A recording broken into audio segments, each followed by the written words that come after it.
The Aurora Historical Society and the Community Foundation of the Fox River Valley are proud to collaborate in the production of this tribute to the Juvenile Protective Association of Aurora, Illinois.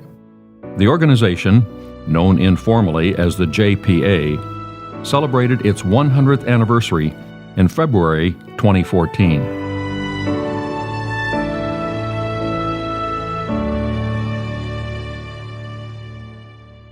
The JPA received its charter from the state of Illinois on February 24, 1914. 6 citizens created the nonprofit organization for the primary purpose of promoting the welfare of children in Aurora, Illinois. 2 months prior to the JPA's incorporation, Edna Smith of Aurora and her friend Mrs. Kate Raftery, who was a founding member of the JPA and also the founder of the Little Traveler Shops in Geneva, arranged with Mrs. Clara Huco to care for several homeless children at her residence on North Lake Street. This home was called Thornwood House. Within 6 months, Thornwood House was completely outgrown. The children were then given shelter in a home located at 66 South Elmwood Drive in Aurora. This home, called Juvenile Home, had previously been the site of an industrial residence for girls under the direction of Edna Smith. Juvenile Home operated from 1914 to 1923. It closed when it was no longer able to house the increasing number of children needing placement. Mrs. Mary Goddard served as the second matron of Juvenile Home, having succeeded Mrs. B.E. Sonny. Goddard was a longtime leader in children's work in the community. Appropriately, when a new home for children was constructed at the corner of West Galena Boulevard and Elmwood Drive, it was named the Mary Goddard Home for Children. This home was opened in 1923 and was funded with the help of the Aurora Kiwanis Club, which raised $75,000 for its construction. Mary Goddard served as the superintendent of the new home for many years. She was exceptional in her devotion to the mission of the JPA, serving the organization from 1915 to 1944. The Mary Goddard Home for Children was eventually torn down, and a 1-story nursing facility now occupies the site. The next and final children's home that was operated by the JPA was a gift from Stella and Charles Sensenbaugh in 1944. The mansion, located on West Park Avenue in Aurora, was the home in which Stella Sensenbaugh was raised. Her mother, Selma Smith, remained in the home until her death in 1943. Stella then gave the home to the JPA as a memorial to her sister Edna, who was instrumental in starting the original home for children in Aurora and who also served on the JPA Board of Directors. Tragically, Edna and her other sister, Genevieve Nash, died in a car accident in New Jersey more than 20 years earlier in 1922. The new Edna Smith Home for Children was a fitting way to honor Edna, who had devoted her life to Aurora's children. The story of the Edna Smith Home and its occupants is significant to the history of Aurora. The mansion was built in 1853 by Benjamin Franklin Hall. The area at that time was not developed, as evidenced by this photo from 1868. B.F. Hall was the first mayor of Aurora and one of the founders of the Aurora Beacon News. Sadly, he died in the sinking of the Lady Elgin excursion steamer on Lake Michigan in 1860. Upon his death, the home was sold to the Honorable Benjamin Franklin Fridley, an Aurora judge who was said to have ridden the court circuit with Abraham Lincoln. This 1880 photo provides a close-up of the mansion, with Fridley standing in the front yard. Fridley and his wife lived in the home until 1891. Captain C.H. Smith, and his wife Selma, who were the parents of Edna Smith, Genevieve Nash, and Stella Sensenbaugh, became the next owners. This is how the mansion looked when the Smiths purchased it. Captain Smith, who served in the Civil War, came from Mount Pleasant, Iowa, to head up the Western Wheeled Scraper Works, later called the Austin Western Manufacturing Company. Smith made extensive renovations to the home, adding the huge white pillars at the front, and also a third-floor ballroom. The renovated home had little resemblance to the original. Captain Smith and Selma Smith's daughters, Stella, Edna, and Genevieve, were raised in the home. They were privately tutored and eventually attended Vassar College. Stella Smith married Charles Sensenbaugh. The couple lived on Downer Place in Aurora and later in Batavia, Illinois. As an aside, Charles Sensenbaugh was the son of Samuel S. Sensenbaugh, who co-founded the S.S. Sensenbaugh Company in 1867. This well-known women's clothing and department store was located on Broadway in downtown Aurora. Samuel became sole owner of the company in 1890. The store was closed in 1969. During his career, Charles Sensenbaugh served as president of Sensenbaugh's department store and also as president of his father-in-law's company, the Western Wheeled Scraper Works.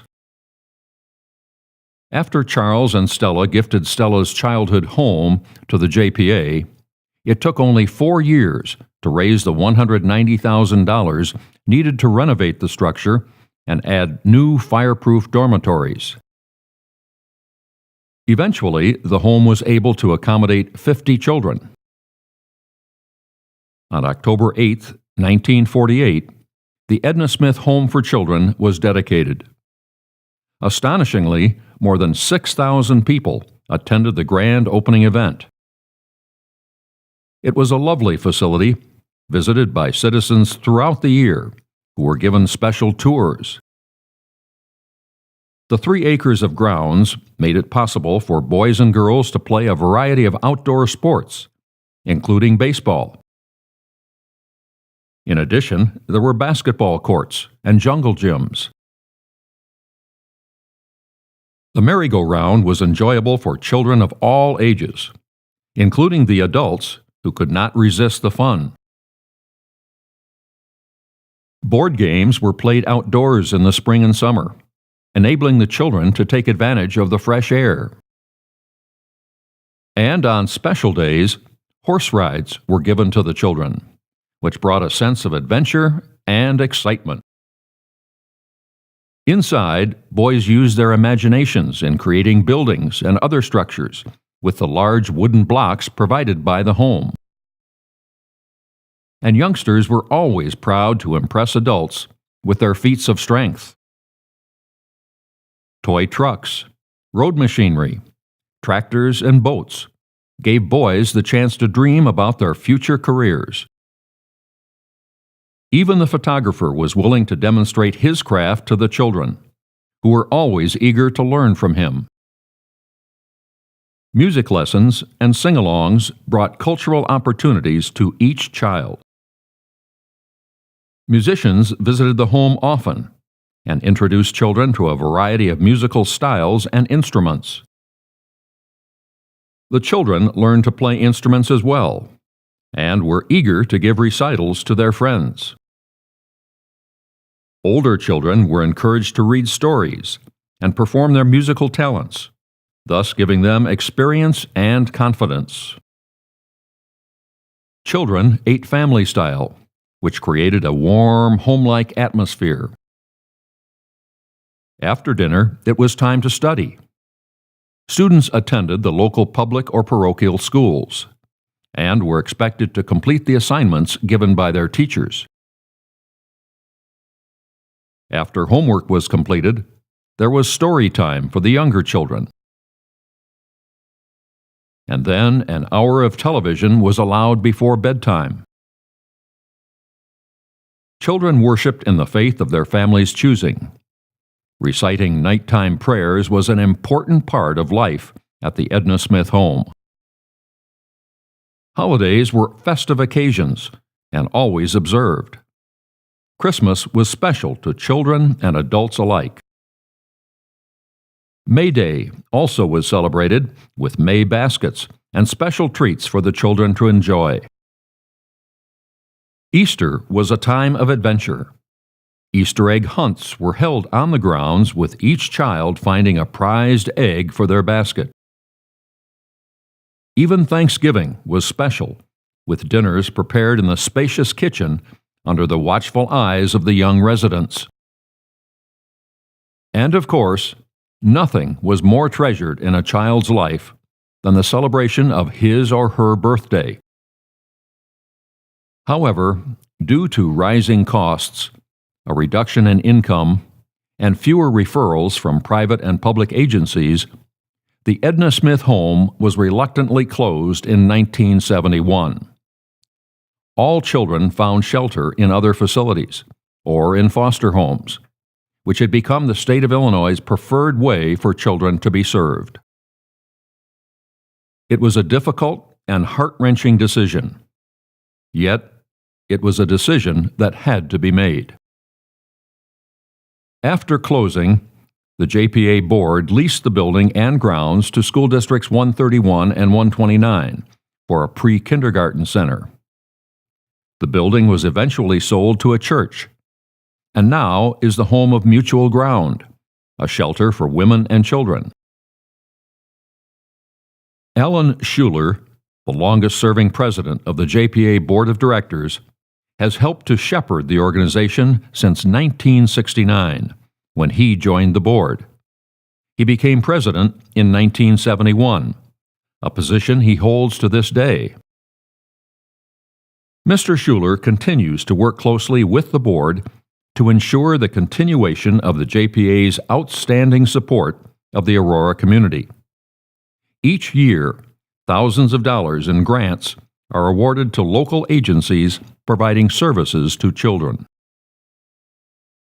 A few of the many organizations receiving grants include the Association for Individual Development, Aurora Area Interfaith Food Pantry, Breaking Free, CASA Kane County, Communities in Schools, Family Counseling Service, Fox Valley Christian Action, Hesed House, Kiwanis Coats for Kids, Mutual Ground, People for Child Care, and Taking Back Our Community. These grants have been made possible through the sale of the Edna Smith home and through the investment earnings on the gifts and bequests given to the organization through the years. One of the largest bequests ever received came from the estate of Frank Weisgerber, a truly outstanding board member who devoted many years of his life to the JPA. Weisgerber was the president of the National Brush Company in Aurora. He also was the president of the JPA at the time of his death in 1952. Others who have been especially dedicated to the JPA include Betty Lay, board secretary, Dorothy Kelly, long-serving board member, and Frances Pellman, who retired as treasurer of the JPA in 2010 after 48 years of service. They are pictured here with President Alan Schuler and board member David Stover, who later served as mayor of Aurora. During the first 57 years of the JPA's history, the unparalleled dedication of its board of directors, superintendents, house parents, and support personnel meant the world to children who found a loving home away from home. Gratefully, since the closing of the Edna Smith home, the JPA has not wavered in its commitment to the needs of Aurora's youth.